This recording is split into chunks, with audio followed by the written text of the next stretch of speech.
Oh, good morning, folks. Today we got a great guest.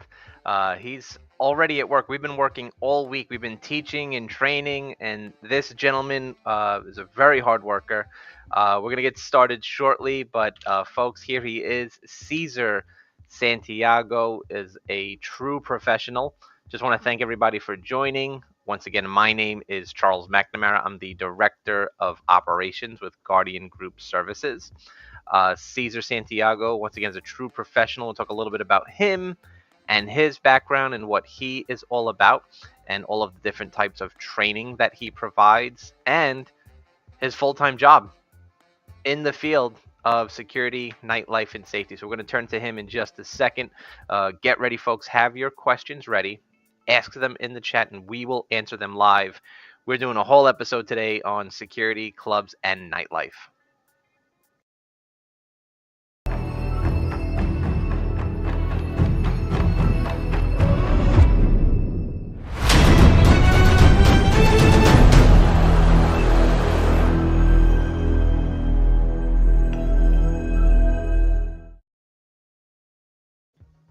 All right, Caesar, good morning.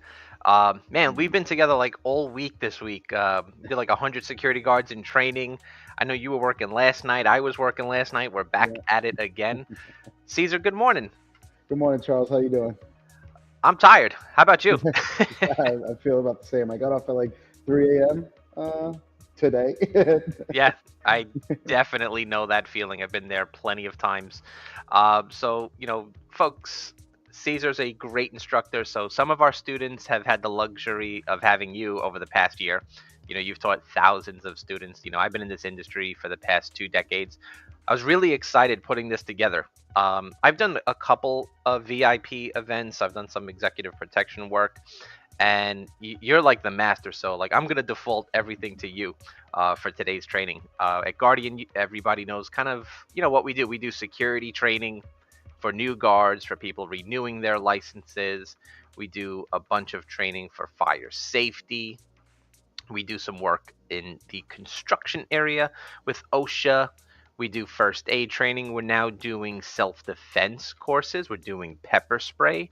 And we are doing the New York State concealed carry training as well. So if you need training, give us a call. Check out our website. We're happy to help you with whatever you need.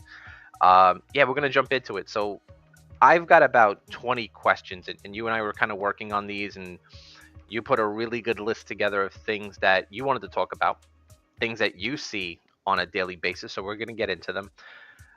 I was amazed. I did a little research on a couple of different events, and I'll talk about a few of these. I'm sure you're going to elaborate. Um, the nightlife has changed a lot over the past couple of decades. I've done some work in the 90s and 2000s, and a couple of years ago, pre-COVID. I haven't really been out there in the field, but you have been. So I talk a little bit about the Pulse nightclub incident in 2016. Unfortunately, there were 49 people killed and about 53 injured. Um, just crazy stuff in Orlando. Got Club Q, which was in Colorado. There were 5 deaths and 25 injuries. Borderline Bar in California. There were 12 deaths. The Rihanna nightclub in Turkey in 2017, a terrorist attack which killed 39 people, injured 70 others, and something that definitely hit home. Las Vegas concert in 2017. These were all researched by the National Institute of Justice. Killed 58 people were killed, and more than 850 were injured. Crazy stuff, Caesar. I'd like to get your thoughts before we jump in. Yeah, it's well, we know that gun violence has skyrocketed since the 2000s, and I'm sure it's been up since then. We do have to take these situations into account when we think about the safety and security of our patrons that come into our venue, and it's a real wake up call, right? Because one of my goals, and especially with the instruction side of things, is to get security officers operating at a certain level where we do everything in our power to stop these situations from happening. Yeah. As I was going through some of my old notes, I came across something that was really good. I shared it to you late last night. I don't think you had a chance to read it. But, the NYPD, they work very closely with the New York Nightlife Association. And in my publications booklets that I have something really good, folks. So you should check this out. Check out the NYPD Best Practices publication. It's a free document. It's created by NYPD. It's great if you are a bouncer, if you're in security, if you're in emergency management. Really good stuff. Doesn't cost you anything. I found it to be very, very helpful. Caesar, we're going to jump right into the question. So I think you and I will go back and forth on these. And I know you're getting set up for something right now, right? Yeah, so we have an event tonight. Tonight is more of an EDM electronic music show. I'm actually sitting in their DJ booth right Oh, nice. in front of the stage. Yeah, normally our shows kick off around 9:30 and they go until 4 Okay, so we'll kind of set the stage, no pun intended, if you will, for a.m. today's episode. We're going to talk about mostly clubs, bars, restaurants, but we'll talk a little bit about comedy clubs because that is another venue that does need security. I've always enjoyed Caroline's, and New York Comedy Club. Those were my go-to spots in New York City. Folks, if you have a favorite comedy club, definitely put it down in the comments. Some other great places I remember going back in the day. CBGB is a great spot. Limelight, another fun space to go to. Back in the day, a little bit before my time, Studio 54, and we talked a little bit, about the job, but we didn't really talk about the pay rates, which we'll get into. I did a quick search, and as of right now on like Monster.com and Indeed.com, the average rate of pay, for someone working security in these events usually falls within $21 to $27 per hour. So it is something where people can make money. I always tell folks, it's a good side hustle. It's a good side job. Depending on where you work, it might be a full-time job, but let's jump right into the question. Caesar, question number one that I have for you. Describe a little bit about your background and how you got into this line of work. Because this is your full-time gig, right? Yes, Yep. yes, yeah.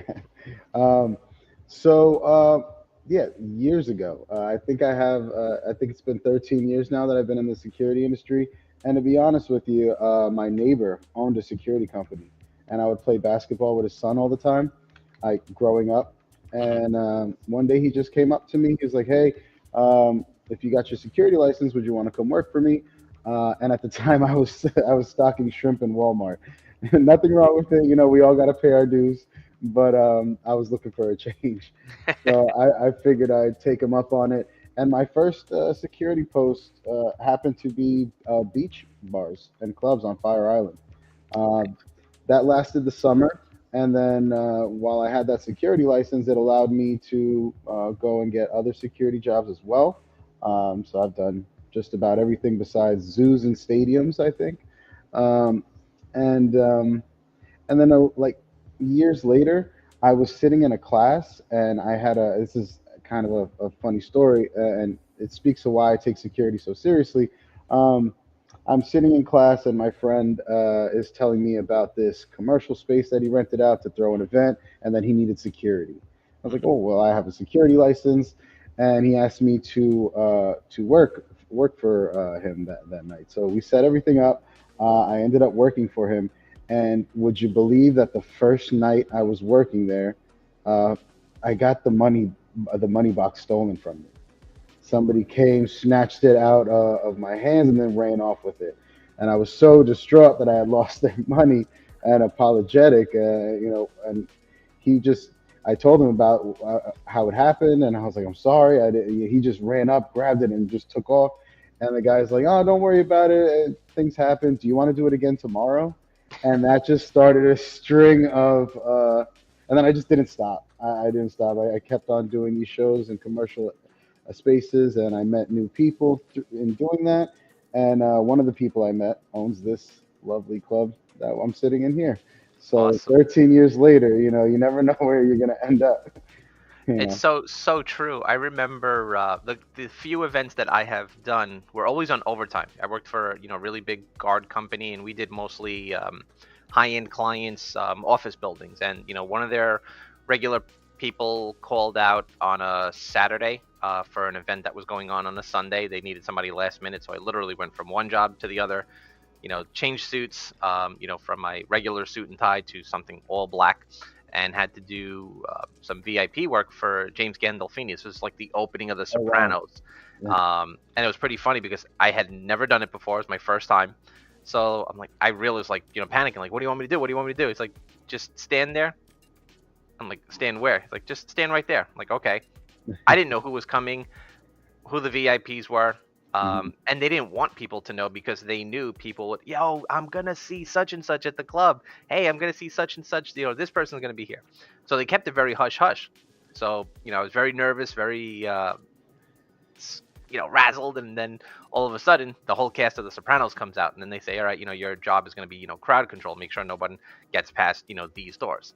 So a lot of people like this line of work because they will meet VIPs and celebrities, maybe their favorite actors and actresses, um, and sometimes their favorite singers. I had the pleasure of meeting Alicia Keys a couple of times, and Oh wow. escorting her from basically from the car to the door to the elevator, to the elevator to the door to the car. Yeah. Quick work, easy money. It was great stuff. I really enjoyed it, and it became something that was consistent on a monthly basis. So I always found it fun. It was exciting for me. It was just a little bit of extra money to kind of put on the side, but just kind of really learn about the industry because it's very different than retail. Where you're guarding products and products can be replaced. People cannot. If there's one incident, it's a wrap. It's done. Yeah. So we'll talk about some of the biggest challenges that you see and you face securing a nightclub or large events, because this has probably changed from the 70s to the 80s to the 90s to the 2000s, right? Hmm. Yeah, it definitely has. Um, so a lot of challenges in this environment.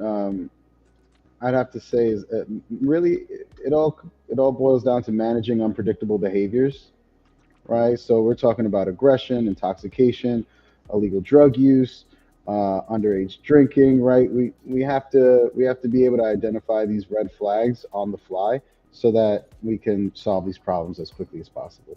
And I think the second biggest challenge outside of all that is ensuring safety without making guests feel over policed, Hmm. if that makes sense, right? We're a nightclub. We want people to come in here and enjoy themselves, and a lot of the times, an overbearing security presence rubs people the wrong way, and I see how that emotion gets carried into the club, and then they start to drink, and then they start to carry that chip on their shoulder, and then a lot of situations start out like this, and we try to do the best we can, and there's a few approaches that we take when we're taking these into account. When I was doing a little research, just between the different decades, there's a lot of different genres of music and styles and how people dressed and how they spoke to each other over the years. Hmm. It's very interesting. From the 70s to the 80s, you have the pregame parties before people even go out to the club. So I know, people coming in under the influence, drugs and Hmm. alcohol can be very difficult. The tough part, you hit it right on the head. You don't want to over police as well. So how do you balance, a fun atmosphere and keeping safety in a venue like yours? Yeah, so I think right off the bat, we have to start off with a positive attitude and have good communication. We are the first people that make contact with the guest when they come to our venue, right? And if there's a security officer who's out front and he's mean, he's like mean mugging is what they call it, right? Looking at people menacingly. Um, Hmm. it really turns people off. And Yeah. then, like I said, they bring that attitude in the club. So first of all, I try to tell my guards, hey, people are here to have a good time. Let's try to facilitate that for them.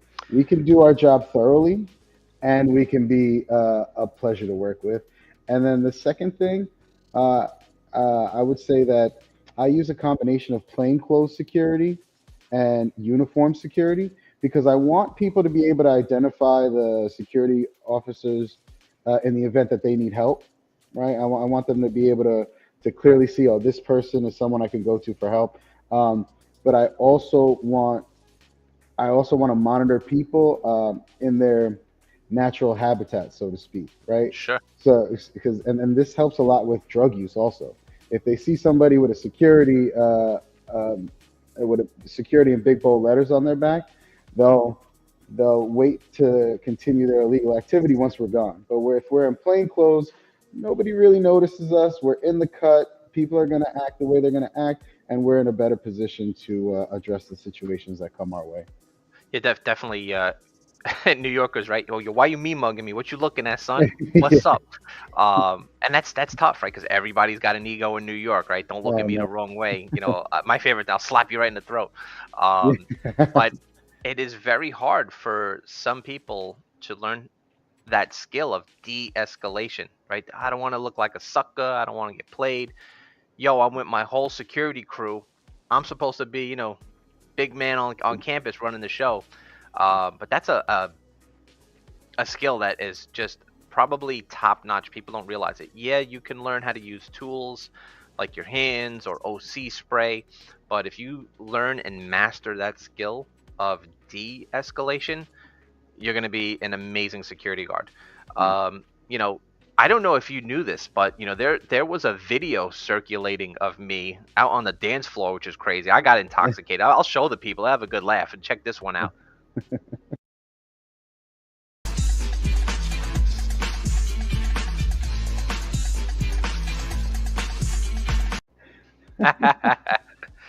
You Bonus always point. you always have a way of bringing the funny to these things, and I appreciate you for that. I'll give you bonus points if you know that movie. If someone beat you in the comment, we'll I give them a free don't class. I don't know the Oh movie. I man, don't know the movie. I'm short horrible clip. with movies. I'll get a short clip. If somebody in the chat gets that movie, we'll give them a free class. You reach out to me. If the first one I see gets that, we'll get some bonus points. Fair enough. You talked about two places you have not worked. Zoos and stadiums. I think Mm. everybody thinks, oh, if I work in a club, it's a great gig. I'm able to drink and party, with the crew. No, that is not the case at No, all. no. So Quite the yeah, opposite, right? Quite the opposite. Yes, I work in a fun environment. Yes, I'm the security manager. There's more pressure on me to not do these things because I definitely can't break, right? I have to make sure that I'm on point all the time, and but it's worth it. It's a that, rewarding career, and I love doing it. I agree too. And it also matters tremendously where you work versus an indoor event or an outdoor event. I'm a Brooklyn person. I always love doing things in Brooklyn. I worked down at Coney Island for a couple of days, when they first opened up Luna Park. And they had a ton of outdoor events. So we had to worry not just about people, but the weather and conditions up there. Plus, you have the outside environment, people from the community come by. What are the key differences in your approaches between, indoor events and outdoor events? Yeah, so indoor events, it's a little bit more of a controlled environment because of the defined entry and exit points, right? Like I cannot change where people come in and where people exit in this building, right? Um, and and there's we rely heavily on surveillance and securing the perimeter and managing capacity limits, which can be carried over to outdoor events as well, but with just um, in a different way, right? And we'll go get into that in a bit. Outdoor events are challenging because we're basically making open spaces and we're turning them. We're taking open spaces and we're turning them into a place where tens of thousands of people are going to be, Hmm. right? So when we put up physical barriers like stanchions or metal gates, fencing. I think actually 3 years ago, J. Cole came to Prospect Park. I think you and I are very familiar with Prospect Park. Yep. And they turned a whole section of Prospect Park into a stadium just so that J. Cole can come and perform. It was a great night. Um, but we have to worry about the fact that, right, so like I said here, where the entries and exits are defined, It's not like that in an outdoor event. We can set up the entry and exit points, right? But people can hop the fence, right? So we have to make sure we have guards on the perimeter, and it's just a wider scope of operation in an outdoor event. And then the other thing that I'll say, with an outdoor event is because they try to take these, and they succeed at taking these big areas of space and turning them into these stadiums and places where people will enjoy whatever the live entertainment is. Um, we have to worry a lot about crowd control. We worry about crowd control in indoor events as well, but it's a little bit more controlled, right? Because I can stop people at the door, right? And our capacity here is about 500, right? But as opposed to 10,000 people, when you take that into an outdoor space, we have to really know how to disperse the crowd so that people don't trample over others, and we stay as safe as possible. I would like to bring up another situation that happened years ago. Travis Scott's Astro World Festival. Yeah. I believe about 10 people died, a lot of people injured, and from my research, there was a 50,000 capacity. Right? So 50,000 people is insane. Right? I can't even think about that in my head right now. I think about and for me, I remember this vividly because this is like when I went into boot camp, Woodstock '99. I mean, literally hundreds of thousands of people there. Then Hmm. you had, like the rain, it became like Mudfest, and injuries. They started like tearing down certain areas, burning, lots of fires, setting stuff on fire there. So, just the environment itself can be a huge, huge element to public safety. I couldn't even imagine the operations, like first getting all the equipment, because you have to have, a company stage and set up. And that's a totally different vendor than the security vendor who's Yeah, there to kind of, watch these guys set up. Where am I going to place my people? And then on top of that, in some of those outdoor venues, you have to have, additional permits or licenses for public assemblies, certain health codes. So you have to have, like EMTs or certified people with first aid and CPR certification. So just staffing an event, indoor or outdoor, I know is a huge challenge. um, just it's insane to think about, like those big 50, 60, 70,000 attendees or hundreds of thousands of attendees. How do you handle crowd control in a nightclub? Because if you're a popular place, everybody wants to be there. yeah, we are. No, no, You are. no, You are. no. I'm kidding. No, so that's a really great question, and it's important because it ties into the law, right? Every building has a certificate of occupancy. That certificate of occupancy tells us how many people we can safely have in our building, Hmm. and we try to abide by that.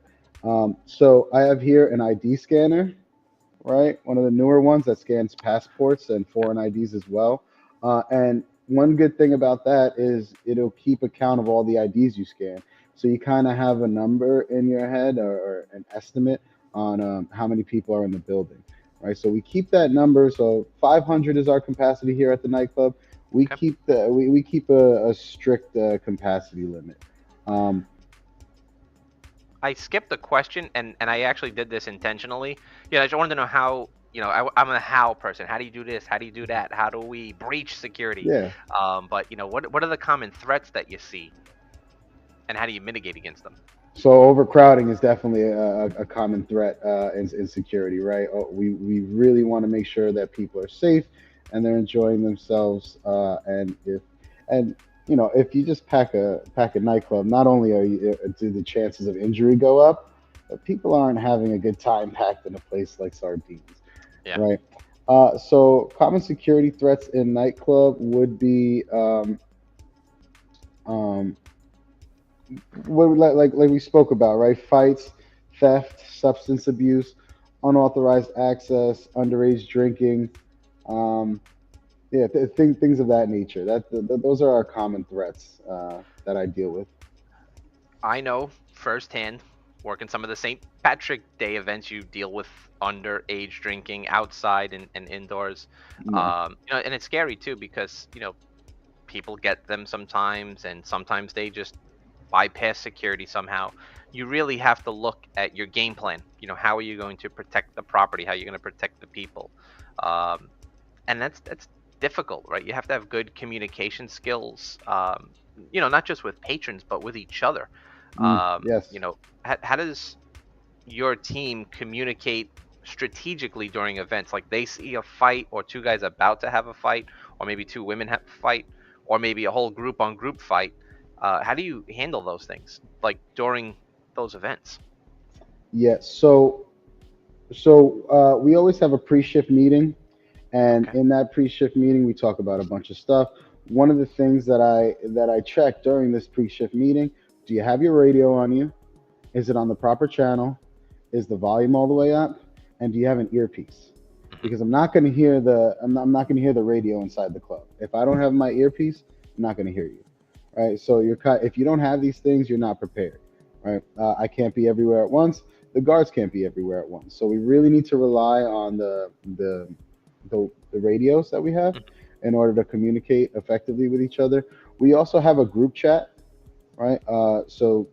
Um, a radio, I would expect them to use, well, right, in an emergency, and to get directly to me. If it's something that can wait, we can talk about it in the group chat. And there's a few group chats going on, right? I have one with the promoters and the artist managers. I have one with my security team, and then I have one with my venue team as well, because I have to coordinate with them also.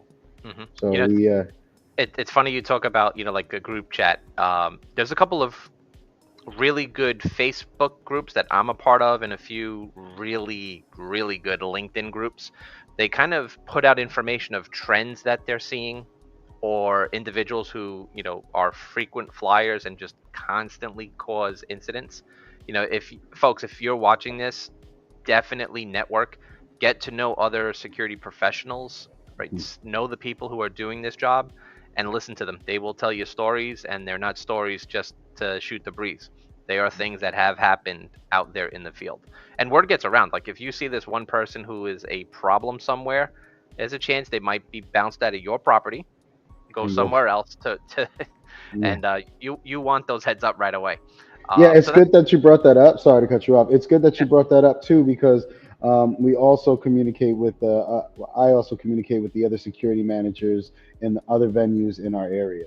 So yeah. sometimes in the middle of the night, I will get that picture that pops up, and it's like, oh, watch out for this guy. He did this at this club, and they'll give me a little bit more details. We also, and this is just for everybody out there, when if you go out to have a good time at a club, at a nightclub, venue, whatever the case may be, there's also phone theft rings. They're a group of people that come in, right? They buy tickets to the shows, and their whole goal is to take as many phones as they can. So that's another common text that I get. Hey, they hit us again, and then we'll try to. We actually got one of them caught, and he had like 40 phones on them, just because we were communicating through that group chat, and we relayed the information in a timely manner. The question I was going to ask you led us right into this one. How do you work with local law enforcement? Emergency. Mhm. Everybody's data is on this now. Your bank is here. Your relationships are here. Your games are here. Right. Your work is here. How you punch Yeah, in and punch out. Everything is on your phone. yeah. I remember, and we use something similar to yours, but this is an old version. The ID kind of scanners at the clubs and at the Hmm. bars. People are like, I don't want you to scan my ID. I'm like, well, you can't come in here. I'm so sorry. That's the policy of this property. Hmm. And a lot of the times, that's those individuals had fake IDs. So those are tools, but you got to have the smarts if you're working in this industry. Yeah. No, you're right. I have a whole stack of fake IDs here. This is only like a quarter of my stack, and some of these will scan. Some of these will scan, Oh my right? gosh, So it's got to be a couple of hundred, right? uh, kind of yeah. All together, yes. This is the full stack I brought today, but I Oh have my more at gosh, the house. it's like Pokemon. You got to catch them all. All Yeah, right. I'm gonna get a binder and everything. So you in particular, um, are responsible for safety of VIPs, guests, performers, the talent that comes to your property. What measures do you take, and what kind of training have you had to kind of lead you where you are today?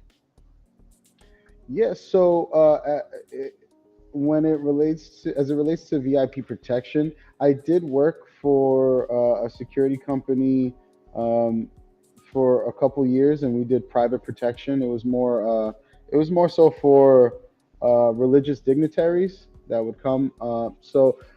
They had a really excellent training program, kind of kind of inspired me to get into the training aspect of it because it was one of the first security companies that I had worked for that actually had an extensive training program that I appreciated.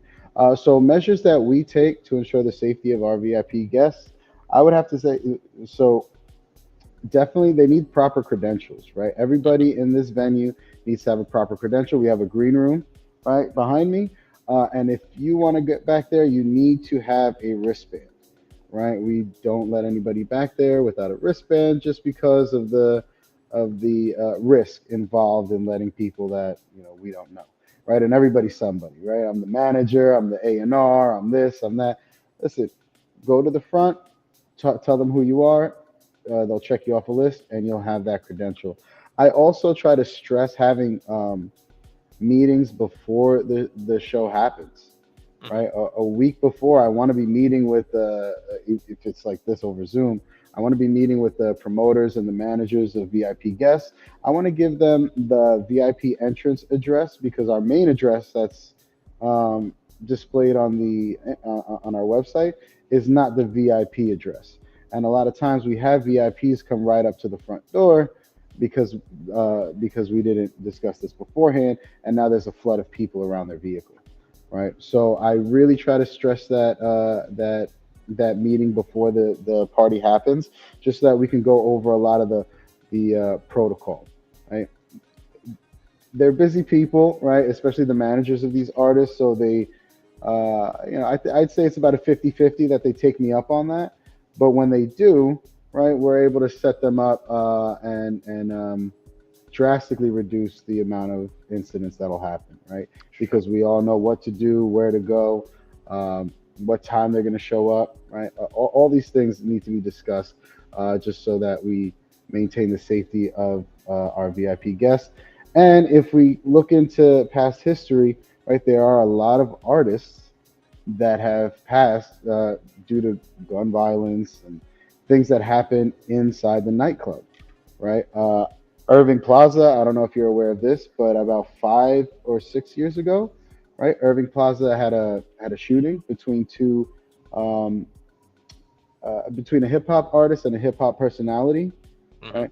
And that occurred inside the venue, right? So a pat down wasn't done properly, right? A weapon was allowed to was able to get past security, and it was used in this incident, right? And I try to stress this to the promoters and like this, meeting with the security team of venues is extremely important because these things do happen, right? They might not happen to you, they might not happen all the time, but they do happen, and none of us are free and clear of that risk.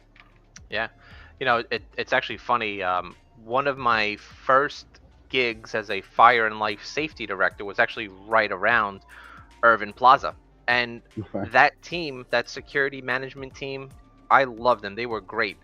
They would consult with local businesses in Union Square. And I met with them like on a weekly basis. Every Friday night, they had a show, which, same performer was there for 3 days. And I would have to relay information to my crew. Listen, if you see people running out of these doors on East 17th Street, stuff has hit the fan. So, Yes. Yep. it's important. Like you may have one location, but you got to work with the venues next to you, across the street, down the block, and 2 blocks over. There's a gun range on 20th Street, and there's a couple of clubs there. So people would go there, have a really good time, and they would continue the parties outside on the other side of our building. So it's really important, for you to train, but also communicate and just know what's going on, especially in New York City, around the businesses that are next to you. So, I leading agree. to the next question, how do we train staff? I mean, you and I are in the training business. We provide skills, we provide theory, we give them practical training, we do role play. Um, Most of the people I think we train get it. But how do we train individuals for this line of work, because it's very different than working in an office building, or very different than working at a construction site or retail? Yeah, that's a great question, and it's difficult for sure, right? Because just because of the nature of the security business, right? If I had my own security employees, right? If this venue hired their own security employees, we'd be able to put training on the books, and we'd be able to require them to show up at a certain time, and we'd have more control over the training. But Hmm. in contract security, we're really relying on the company that we've chosen. We're really relying on them heavily to provide that training for the Sure. security officers, and sometimes it's not there, right? Sometimes they hired a new guard. I was a new guard once. I didn't know how to pat down or check IDs at one point, right? But as long as there's a communication between us and the security company, we know that ahead of time, and we're able to maybe schedule them an hour previous, just to go over certain things, so I could work with them on pat downs, ID checks, you know, try to give them the rundown, like, hey, just be nice to people, be respectful, like a lot of give respect to get respect. Because Hmm. some people just come in here hot, like ready Yeah. to go, like I'm waiting for somebody, right? So the training, it's very difficult when you're contracting security services, because we also don't want to pay a premium to a security company, and have to train their guards, right? That's kind of productive. Hmm. Um, so like I said, I like to schedule them a few hours beforehand. The security company we work with is really great. They'll comp us those hours, and then I don't mind coming in, giving them a mini training session. Right? Sure. I remember a few times on both sides, as a director of security, the client and being the vendor. Um, it was always kind of integrated within the billing. We wanted to make sure, and we would hold you accountable. You're the guard company, you better train your people. But I want them at my building an hour beforehand to know the exits, to know my key staff. And there's been a few times where, a security guard, yeah, they're scheduled to show up an hour before for their training, but they show up 5 minutes after their tour is supposed to start, and now I got to put this guy on post. Mm-hmm. I can't afford to pull him out of here because I need Nope. coverage. So, Yep. it becomes a liability issue. And Yeah. sometimes security officers don't understand that. Oh, man, Charlie, why are you being so hard? I'm only 5 minutes late. Well, technically, you're an hour and a half late because I wanted you here, a while back, Yeah. to be here to understand your job and kind of walk you through those paces. So, folks, learn the venues. Most companies are going to put in that time to train you because they want you to succeed. It just takes one mishap for a place to be shut down. During the preparation for this, I was amazed at these numbers. For clubs, nightclubs in New York City, about 80% of them fail within the first 5 years. And the numbers typically fall because profit margins are very thin. People don't realize that. They think people are just spending money hand over foot. The profit margins are very thin, staggering crime and lawsuits, and supplying stock for food and beverage, because everybody thinks, oh, I work here, I can have a free drink. Oh, I can, grab this, grab that. Not a big deal. And with crime and lawsuits, sometimes security gets a little hands off and shy. They don't know what to do or if they should engage, but they're there for a very, very specific role. Um, when we talk about skills, which is kind of the next question, we'll talk about skills, but one thing I always say: if you are doing security, the best investment for you, have good clothing and footwear. Probably the best thing, especially for nightclubs. If you're going to be on your feet, have something that you are going to be comfortable in. I've made that mistake so many times. I'm going to go to Payless and just get a cheap pair of shoes for tonight. Don't do Wake it. up Don't do wake up it. crying the next day. And they don't want that tactical look, the all black cargo pants and polo. A lot of, some places they'll allow polos, but Mhm. they want you to blend in, right? As you Mhm. mentioned, so what do you think are some of the most important skills? So just right off the bat, I'm a big proponent in communication. One of the things that I lean on is that I'm 13 years into it, and there's people with more, there's people with less. But I'm 13 years into this, and only four situations have escalated physically. I think we really do have a power to change the outcome of certain situations just by the way we present ourselves, by the way we communicate with people, and the respect we show other people. Sometimes it's not going to be fair, but I tell my guards this all the time. Look, I'm not saying it's fair. I'm saying it's the job you signed up for. Right? So grunt and bear it for now, and then when they pass you, then let's just forget about them, right? So Yeah, first off, communication. If you're a good communicator in the front door, everybody comes in with that much better of an attitude, right? And then if you are addressing a situation that's about to happen or is happening, right? Um, then you have to be able to de-escalate and calm them down also. So it's communication skills and your de-escalation skills. I see a lot of guards with good intentions, but they don't have they don't do the tactical things like separating people.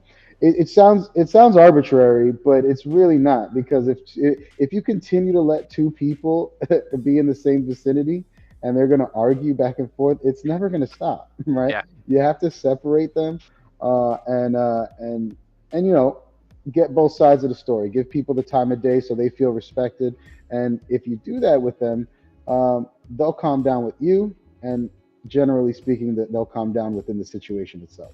I would agree with you 500%. And that's actually a skill that I learned. I had a great security manager. Tony Getz had always taught me that anytime you have two people yelling, shouting, arguing, disagreeing, just break them up. Take one of them, Hmm. hey, let's go here, because that guy's going to get in trouble. You don't want to get in trouble with them, right? So we just, whoever's right or wrong doesn't matter. It's just, Yeah, let's he break them just apart. yeah. Yeah. Good skills. Really good skills. Memorable experiences. I mean, I've got a bunch of bad ones. I mean, I remember I had to remove someone from a property. Was the bartender's fault? They overserved this person and they just kept pounding him down. Just almost impossible to remove this. This guy was just huge. He was like 6'4". I mean, like 300 and somewhat pounds. I mean, he was so big he couldn't scratch his own back, just puking his brains out on the floor. But we had to remove him to actually get him, for EMS. But Mm. what are some experiences you've had to deal with? Yeah, so I'd say memorable experiences, avoiding crises. I would say a lot of medical emergencies, right? Not to say that we are. I mean, let me rephrase this. We are a very safe venue here, right? And Hmm. we do take a lot of precautions to keep people safe. But when those medical incidents happen, we have to know what we're doing. We need to know what treatment they need. And we need to know how to handle that situation. So, most of my memorable experiences, like you said, I have a lot of bad ones too, but memorable ones are the ones where there's a medical incident that we solve because of the training that we have, right? So if somebody is overdosing on opioids, we know how to administer Narcan, right? If somebody is unconscious and needs CPR, we have an AED and we have CPR certified guards on site as well, right? So the most memorable experiences for me are when you really could save somebody's life, right? Yeah, It's I that's what it gotta comes down to. say, Narcan is free. New York City actually has a free training program. If you're watching this, folks, share this live later on with people. Take the training. It's free. It's a cool certification to have. I mean, who doesn't want something that's free? You can actually sign up on the city's website, and they'll actually send you free training equipment and Narcan as well.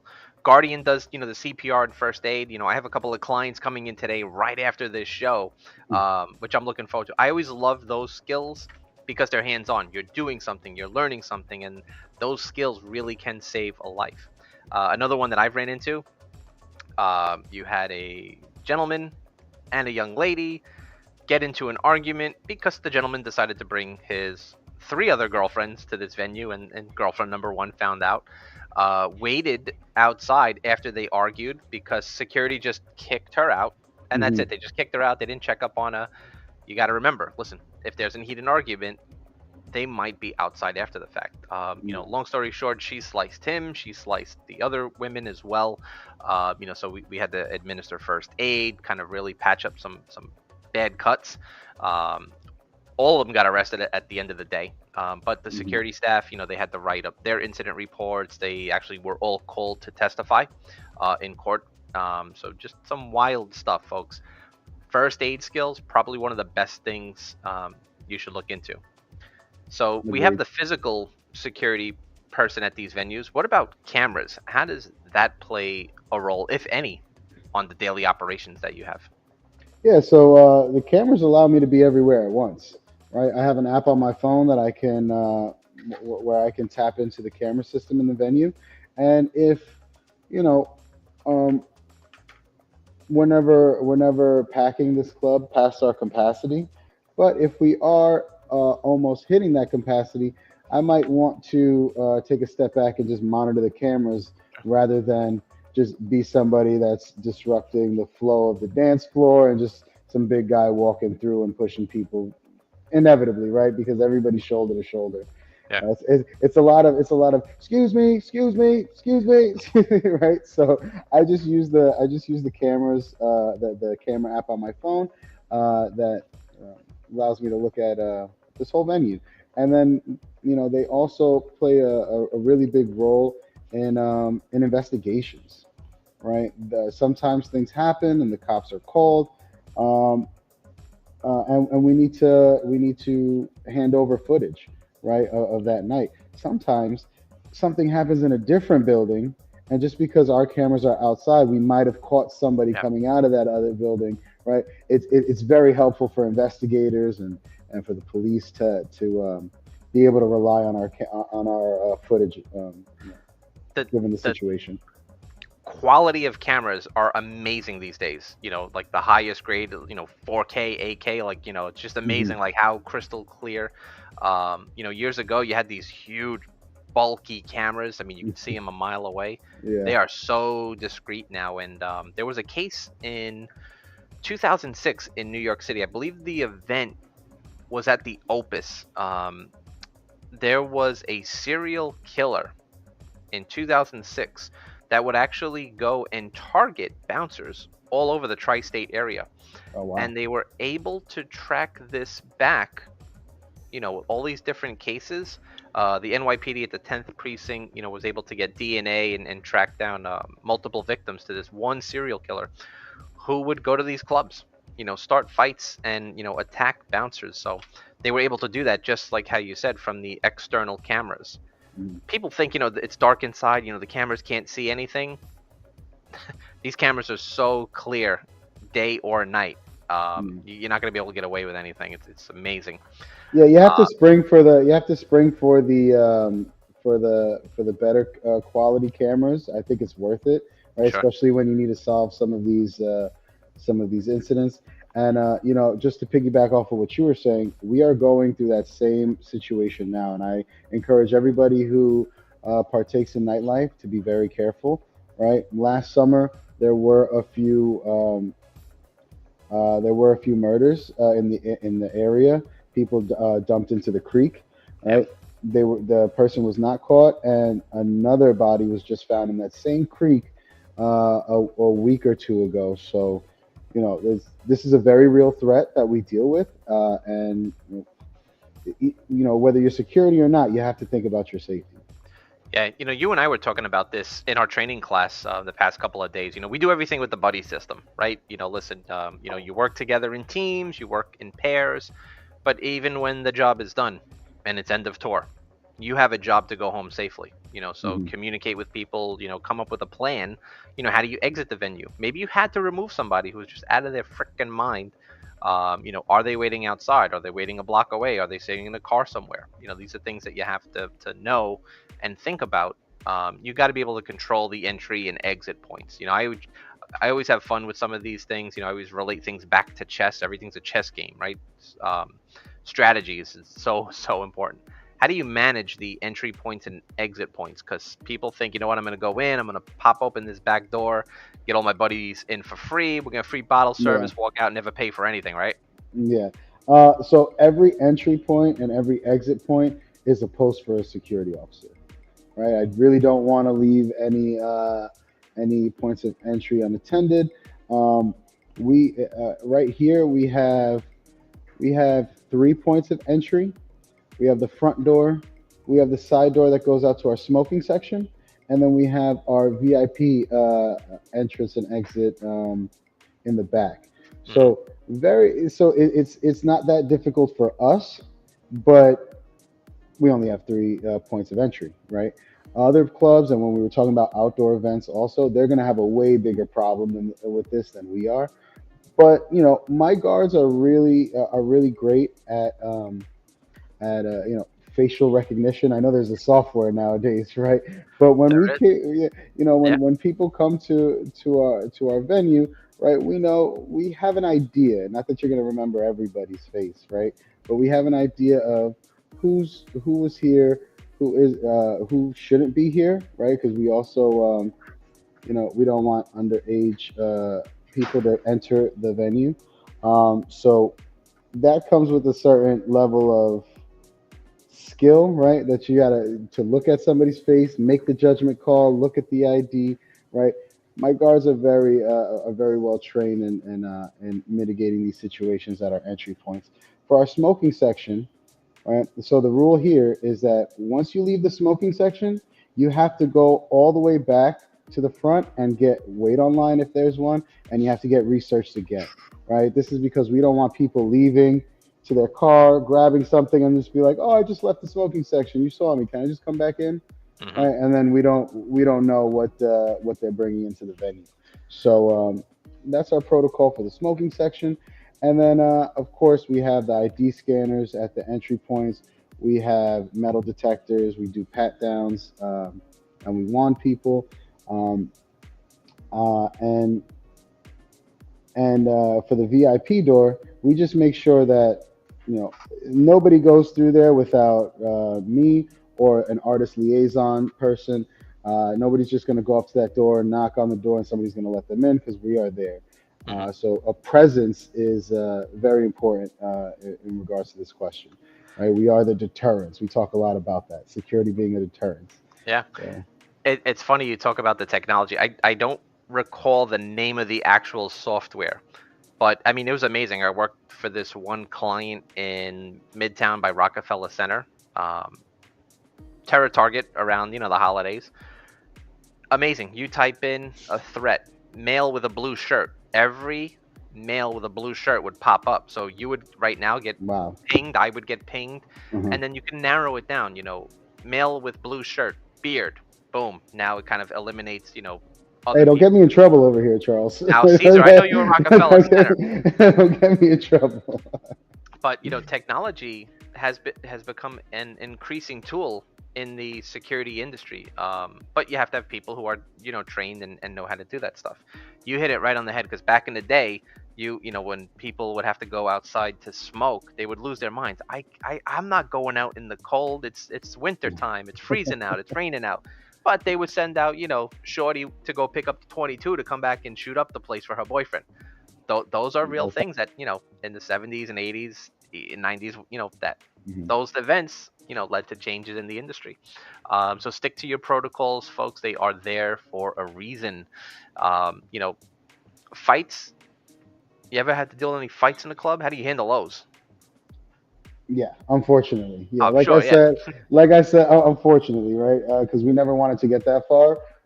And if you do get into a physical altercation with somebody, um, you messed up, right? Because that's not. Sometimes there are certain situations where it's unavoidable, but we never want to get it that Yeah. far. So, effective strategies for preventing and handling fights.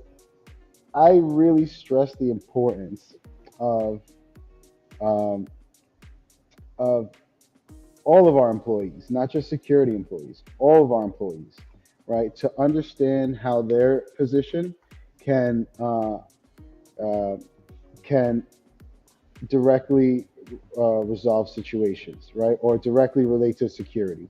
Right? If I'm a bartender, right, and I'm serving drinks, I have the perfect vantage point for people who might be overly intoxicated.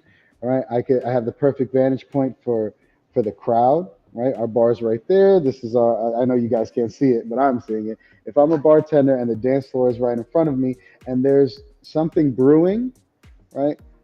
If we train all the employees on security tactics, not to say that they'll have a security license and operate in that capacity, but they'll be able to identify these red flags and then communicate them to us so that we stop it before it even happens. Now, of Hmm. course, we'll have our plainclothes security officers doing the same thing, but sometimes, the more eyes, the better, right? Sure. Um, I even, behind me, you see this hula hoop here. There's aerialists, right? And there's people who hang off the wall and they do all these acrobats and stuff. And I know they're doing something, but even they have a bird's eye view, right, on the crowd and what's going on. And if you could just add situational awareness to your to your to what you're doing that night, right, we'll all be that much safer. Now, when a fight actually happens, yes, sometimes we just got to go in. We have to grab them. We have to remove them from the venue. Um, and then we have to act accordingly, right? We got to call the Sure. cops if an assault if an assault happened, and we have to document the situation and so on and so forth. My concern, you know, along with fights, is brawls, right? So, one person gets into an argument with another person, then their friends back him up, then the other person's friends back them up, and now we have like a 10-person scuffle, Yep. right? So I try to tell my guards, right? Each of us has to have a job to do in this situation, right? One person has to call 911. One person has to remove the people that are fighting if it's safe to do so. Sometimes it's not safe to do so. Sometimes you just got to let them hurt each other, keep us and our patrons that are not involved safe. So again, one person calls 911. One person gets the people who are not involved to safety, right? Another person denies entry to people who were involved, right? And then depending on how many guards we have, maybe we can maybe two guards could double up on a task, right, and Sure. just control the entry and exit points, right, similar to the last question we were talking about.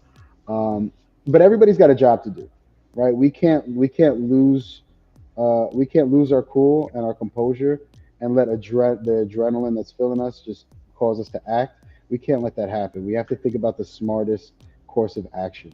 So, like I said, it's just really up to all of us to know what we're doing ahead of time and understanding that sometimes it's not worth it. The direct intervention might not be worth it because of the risk Yep.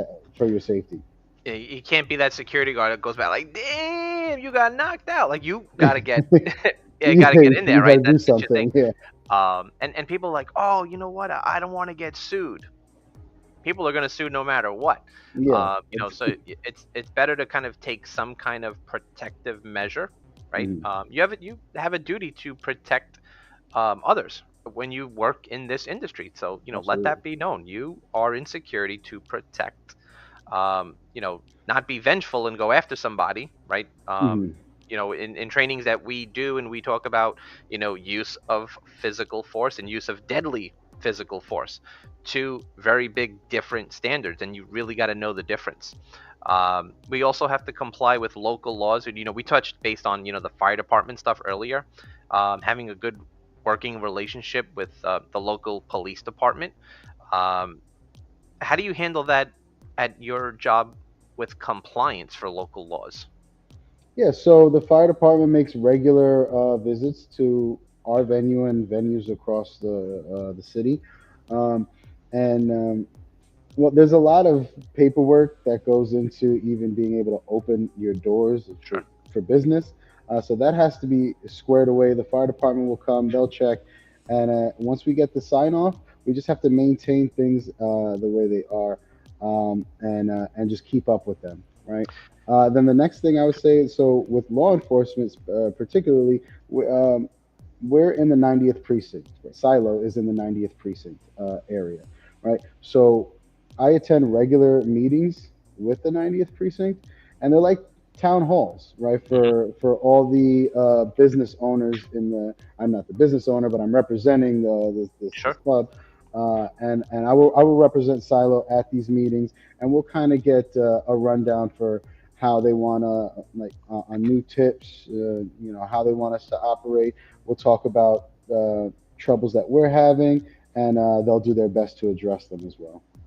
Yeah, it's funny. When I worked at Union Square, I would go to Midtown South for those meetings. They were great meetings, monthly. Every Wednesday they held them.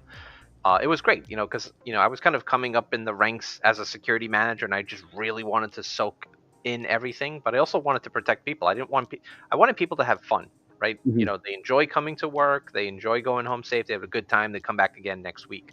Um, I really enjoyed them. I learned so much from just kind of sitting in. I didn't participate as much in the beginning as I do now. Now I'm like, just question after question. They're like, Charlie, don't worry, you'll be fine. You got this. But it is amazing about all of the trends that they'll talk about. It could be, fire safety things that are going on. It could be substance abuse. It could be, crime statistics. It could be trends, as we mentioned earlier, with the phone theft rings. So, it's a great thing to go to those meetings. Your local PD and FD meetings are totally worthwhile. Plus, then you've got some skin in the game, right? Now you have a say. You're in the know. Really, really good stuff. So when you're opening up a club, or if you've been working in the industry for years, definitely go to those town hall meetings. Find out when your local precinct is having them, and go. Something that's really big throughout not just New York, but I think the entire country right now has been struggling with substance abuse and nightlife events. And sometimes people take a very harsh approach on this, and I get it, right? People say it's a choice that they made, but it's also an addiction, right? So have to be able to understand, the mindset of someone going through that, but we also have to be in control as a security officer or a security manager. Um, you might have people that take something before they come to your venue. How do you handle this issue with substance abuse at your clubs? Yeah, so we have a zero tolerance policy, and it's simply because you can die, right? You can die on our dance floor. We do not want that, right? Like you said, a lot of these clubs don't last because they get sued, right? Because incidents happen on their site. Uh, I tell guards a lot of bars and clubs are one lawsuit away from going out of business sometimes. Hmm. So it's a zero tolerance policy. If you we search people at the door, if we find any substances on you, we're just going to tell you to have a good night, right? Just because of the fact that I can control what happens at this front door. I can't control what you did before you got to this door, Yeah. and I can't control what you're going to do after. And although we do proper pat downs and we try to be as thorough as possible, some people go the extra mile, and they'll get something in, right? They'll get something in. Well, it's not, a lot of clubs would rather you do the wand, would rather you search with wands. Some clubs understand the importance for a hand pat down, right? But then when some nights we don't have women guards, so we're not going to pat down the women, right? Because that's inappropriate. So so it's really important to have uh, both sexes working security at the door to Sure. get proper pat downs done. Um, and then yeah, we turn people away when we find it, uh, and uh, and if we see it inside the venue, let's say for some they get it in some way somehow. If we see it, we'll take your ID and we'll 86 you from the building. Yeah, that means you'll no Yep. longer be able to come here again. If we stop you at the door and we tell you to leave, you could come back another night, and as long as this doesn't happen again, you're fine. But once you come in here and you violate that rule, you're done. You're no longer allowed to come here. Um, Yeah, it's so important. So that kind of goes back to proper staffing. Getting the right people that you need hired, and then training them for each post that is in there. Restrooms are a place that you have to check. People are always going to try to do something in the restroom because you can't put cameras in the restroom. yeah. So patrols are just as important. Yep. Getting checked at the door, getting your little bracelet, um, keeping it on you. Back in the day, I remember they used to stamp your hand, and people just kind of get hip to the stamps and find the stamp, and hey, now I got free entry. I can come and go as I please. Hmm. Right? Just kind of something to be mindful. We can't arrest individuals, right? That's not our job in the industry. But maybe we do have to remove somebody or call law enforcement. Something we take a little more seriously, I believe. Today's day and age, we have to worry about terrorism. We talked about the events in 2016 and 2017 and 2018 and 2019 and 2022. As we started this off, just scary stuff to think about. It happens, and these are large venues, right? Having hundreds or thousands of people. How do you stay up to date with what's going on in the world? The news articles and dealing with protection against terror targets. Well, one thing I do is I try to stay in the know, right? Well, like we were talking about with the meetings, with the precincts that we attend, right? That's all about staying in the know, right? Being caught up on current events, uh, familiarizing yourself with these situations and how they were able to take place, and trying not to trying to avoid the mistakes at a future for the future, so that this doesn't happen. Um, so one is staying in the know with what's going on in your area. Um, um, another thing that I like to do is at these meetings, I bring it up. Have you guys has the 90th precinct um, got any whiff of illegal activity happening in our Mhm. area, and it will include terrorist attacks if there was some. And usually there aren't that many, thank goodness, but not to say that it can't happen, right? Sure. And sometimes they do have information, but they're not able to give it to you. So Yeah. we just have to do the best we can, controlling our entries and exits, right? Making sure we do proper pat down so that no weapons come in the club, right? And so that we don't have a mass incident, a casualty incident, Yeah. like some of the ones we discussed before. I remember I did some training with FEMA this is years ago, and one of the topics mass casualty incidents, because you have to make life and death choices. You have to triage people. Folks, don't forget to like, share, subscribe to all of our social media pages: Facebook, Instagram, LinkedIn, YouTube. We do a bunch of training. Check out our website if you are interested in doing training with us. Best place to do that is register directly on our website. How do you handle underage or age restricted venues? Because I know some places you got to be 18, some they say Mhm. you got to be 21, some they even have pushed it 25 to get in. Yeah, so it all comes down to what the site policy is, right? The SOP, the standard operating procedure. We preach a lot about, knowing the SOP in and out. For example, Irving Plaza, a place like Irving Plaza, which I work at also from time to time, um, they they do allow people under the age of 21 to go into their establishment, right? So there, we just have to make a distinction between the people who are 21 and over and the people who are not. So if you're 21 and over, you get a drinking wristband. This is at Irving Plaza. You get a drinking wristband, right? And if you lose that, it's on you, right? You got to come back to us, and you got to make sure you get another one before you get another drink, because we don't. The bartenders aren't going to take. They're Yeah, not going to ask you. They're not going to, make that judgment call. It's not. You Here at this club, we're a 21 and over venue, and that's it. So some of our events, um, I think we've had two events where we did 18 and up, and then we have a similar system to Irving Plaza where we have a stamp and it says hmm, over 21, and if it rubs off, you got to get another one. But we avoid doing those 18 plus shows, just because we don't really want that. We don't want to take on that liability. sure. You, you know, it kind of threw me for a loop, as I remember in the military. I joined before I turned 21. And I was able to go to some of these parties, and I wasn't even 20. I was able to fight for my country, but I wasn't able to go grab a drink. Yeah. So I was just one of those, like, what are you doing? This is, BS. The security folks were really nice. The bartender straightened me out. He's like, listen, it's not gonna happen. Don't ask. It's not gonna happen. Yeah. But you have those, different gaps in age. Sometimes you also get, beer goggles and beer muscles. So it's something to be mindful of. I think more places have kind of ramped up. It's going to be 21 and over, just to kind of Mm, avoid those things as well. But something to be mindful of. absolutely. Last question. I can't believe we're there. Oh my gosh. What is the importance of having a solid evacuation plan?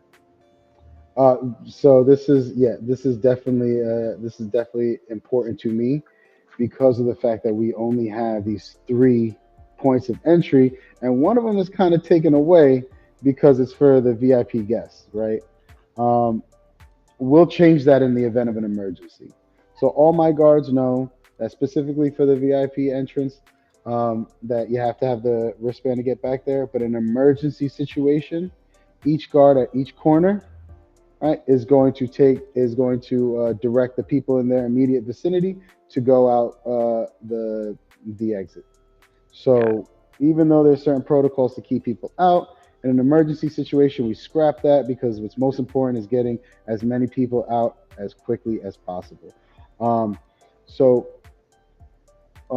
another thing with the evacuation plans, I was talking to you about the meeting that I like to have with promoters and managers beforehand. Our VIP guests and performers need to know how they're going to get out of here in the event of an Sure. emergency, also, right? So I'll give them a map of the venue, and it has red bars showing the directions of the direction to go to exit the venue safely. And again, there's going to be guards at every entrance and exit, guiding you every step of the way. Um, but if we don't pre-plan and if we don't talk about it ahead of time, when it's time to evacuate a building, everybody's going to be running like a chicken with their head cut off, so to speak. Right? We It, do have one added benefit here when it relates to emergency exits. We have a huge garage door, right? So my job in the event of an emergency, right, while my guards are directing everybody to safety, my job is to open up our big garage door.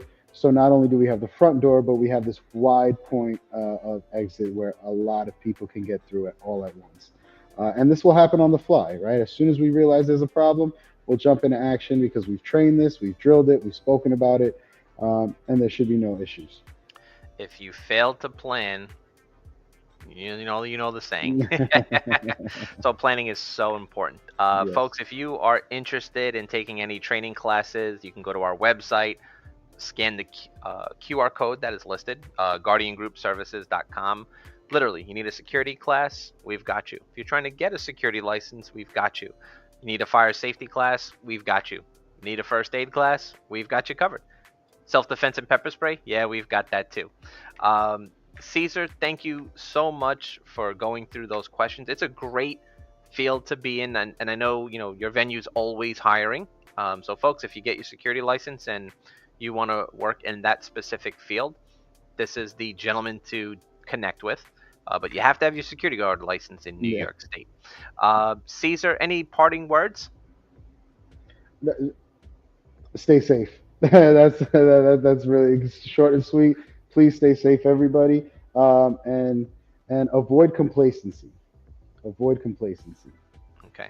Last thing I'm gonna say is, don't forget to check me out dancing.